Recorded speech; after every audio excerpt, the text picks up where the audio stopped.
This is a mistake. Let me go. Keep moving, sir. I didn't do anything. You'll be told inside. এক ঐতিহাসিক digital ডামাডালের মুখে বাংলাদেশ। জামায়াত ইসলামের আমির doctor Shafiqur রহমানের x handle থেকে কর্মজীবী নারীদের নিয়ে করা কুরুচিপূর্ণ মন্তব্যের রেশ কাটতে না কাটতেই শুরু হয়েছে নতুন এক রাজনৈতিক কম্পন। সামাজিক যোগাযোগ মাধ্যমে এখন প্রশ্ন একটাই, এই হ্যাকিংয়ের নেপথ্য কি তবে লন্ডনের কোনো মাস্টার প্ল্যান? গুঞ্জন ছড়িয়েছে এই সাইবার হামলার সাথে সংশ্লিষ্টতার অভিযোগে যে কোনো সময় গ্রেফতার হতে পারেন বিএনপির ভারপ্রাপ্ত চেয়ারম্যান তারেক রহমান। কিন্তু এই গুঞ্জনের সত্যটা কতটুকু? 12 ফেব্রুয়ারি নির্বাচনের আগে এটি একটি কোনো বড় ধরনের রাজনৈতিক বিস্ফোরণ। তারেক রহমানকে নিয়ে এই চাঞ্চল্যকর তথ্যের নেপথ্য কি আছে? বিস্তারিত থাকছে আমাদের বিশেষ প্রতিবেদনে। দর্শক, ঘটনার সূত্রপাত শনিবার। ডক্টর শফিকুর রহমানের আইডি থেকে নারীদের ঘরের বাইরে কাজ করাকে পতিতাবৃত্তি হিসাবে আখ্যা দিয়ে একটি পোস্ট করা হয়। মুহূর্তেই দেশ জুড়ে সমালোচনার ঝড় উঠেছে। তবে জামায়াত ইসলামী দ্রুততম সময়ে জানায় আমিরের আইডি হ্যাক করা হয়েছিল। গতকাল ভবনে আইসিটি কর্মকর্তা সরোয়ার আলমের আটকের পর এটি নিশ্চিত হয়েছে যে হ্যাকিংটি দেশের ভেতর থেকেই করা হয়েছে। কিন্তু রাজনৈতিক মহলে প্রশ্ন উঠেছে, সরোয়ার আলমের কি কোনো বিশেষ মহলের ইশারায় কাজটি করেছিলেন? সেই মহলের নাম কি তবে তারেক রহমান?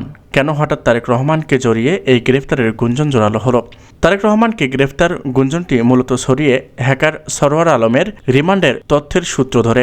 অসমর্থিত কিছু সূত্র দাবি করেছে হ্যাকার নাকি স্বীকার করেছে যে লন্ডন থেকে একটি বিশেষ ডিজিটাল টিমের মাধ্যমে তাকে নির্দেশনা দেওয়া হয়েছিল। উদ্দেশ্য ছিল জামায়াতকে নারীবিদ্বেষী হিসেবে দাঁড় করিয়ে বিএনপিকে একক আধিপত্য নিয়ে আসা। তবে মনে রাখা জরুরি, এখন পর্যন্ত ডিবি পুলিশ বা প্রশাসনের কোনো শীর্ষ কর্মকর্তা তারেক রহমানের সরাসরি সংশ্লিষ্টতা নিয়ে আনুষ্ঠানিক কোনো বক্তব্য দেননি। বিএনপির শিবির এই গুঞ্জনকে স্রেফ রাজনৈতিক ষড়যন্ত্র বলে অভিহিত করেছে। তাদের দাবি, নির্বাচনের আগ মুহূর্তে তারেক রহমানকে বিতর্ক করতেই এই মিথ্যা প্রোপাগান্ডা ছড়ানো হচ্ছে। তারেক রহমানের গ্রেফতার সম্ভাবনা নিয়ে খবর ছড়ানোর পর থেকেই বিএনপির নেতাকর্মীদের মধ্যে চাপা উত্তেজনা বিরাজ করছে।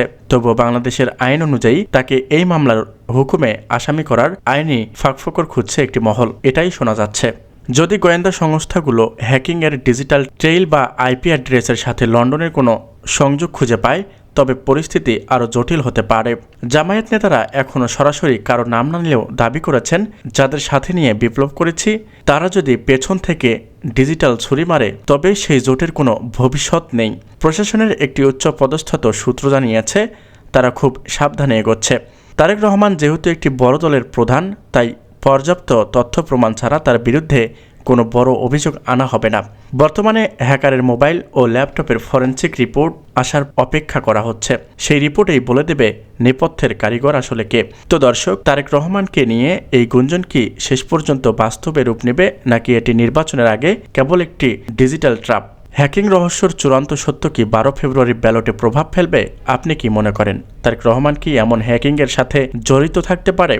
আপনার মূল্যবান মতামত আমাদের ভিডিওর কমেন্ট বক্সে লিখে জানান। প্রতিটি মুহূর্তের আপডেট পেতে আমাদের সাথেই থাকুন। ধন্যবাদ।